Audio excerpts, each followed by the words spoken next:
नहीं क्या चाहती है लड़की, बार बार क्यों आ जाती है हमारी जिंदगी में, इससे डिस्टर्ब कर। से जो गरीब रिश्तेदार होते हैं ना, उनका सबसे बड़ा मसला यही है, उनके साथ नेकी करो और दरिया में डालो। मोहिनी से बर्दाश्त नहीं हो पा रहा कि मुस्कान और अय्यान एक साथ खुश क्यों हैं। वो इन दोनों की खुशियों से बहुत ज्यादा हसद करने लगी है, इसीलिए वो मुस्कान के ससुराल पहुंच जाएगी अपने ठाट पाट दिखाने के लिए कि देखो वो कितने उसने आलीशान इंसान से शादी की है, कितने बड़े घर में उसकी शादी हुई है, कितना अमीर कबीर उसका शोहर है और किस तरह उसे खुश रख रहा है। ये तो उनको कैसे बताए कि जब से शादी हुई है उसके ससुराल वालों ने तो उसे मुंह तक नहीं लगाया। वो अब बल्कि मुस्कान को ताने और कोसने मारने लग जाएगी कि तुम इतने बड़े घर को डिजर्व नहीं करती, मेरा एहसान मानो कि मैंने अय्यान को ठुकरा दिया और वो तुम्हारी झोली में गिर गया। आज तो जो तुम अय्यान और इस घर पे राज कर रही हो सब मेरी बदौलत है, लेकिन तुम तो इतनी एहसान फरामोश हो कि तुम कैसे मेरे एहसान का बदला चुका सकती हो। फिर मुस्कान मोहिनी को जवाब देगी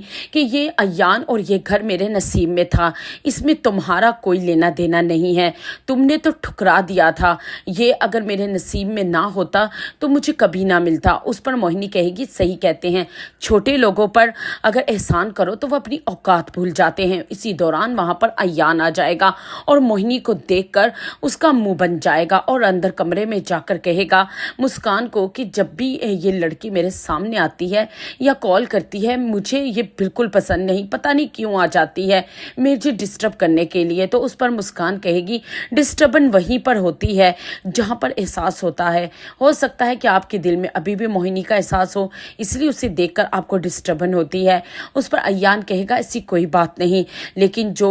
मोहिनी ने मेरे साथ किया वो दिल के किसी कोने और गोशे में जख्म बनकर ताज़ा ज़रूर है और तुम जानती हो कि मैं मोहिनी पर कितनी जान छिड़कता था, लेकिन उसके धोखे ने मुझे उससे नफरत करना सिखा दी है और मेरी जिंदगी में अब कोई है तो वो सिर्फ तुम हो। दूसरी तरफ ज़ारून का बाप पाकिस्तान आ जाएगा और उसे जब ये पता चलेगा कि ज़ारून ने उसी मोहिनी नाम की लड़की से शादी कर ली है और किसी फ्लैट में लेकर रखा हुआ है, तो वो वहां जाएगा और ज़ारून के खूब कान खींचेगा और कहेगा कि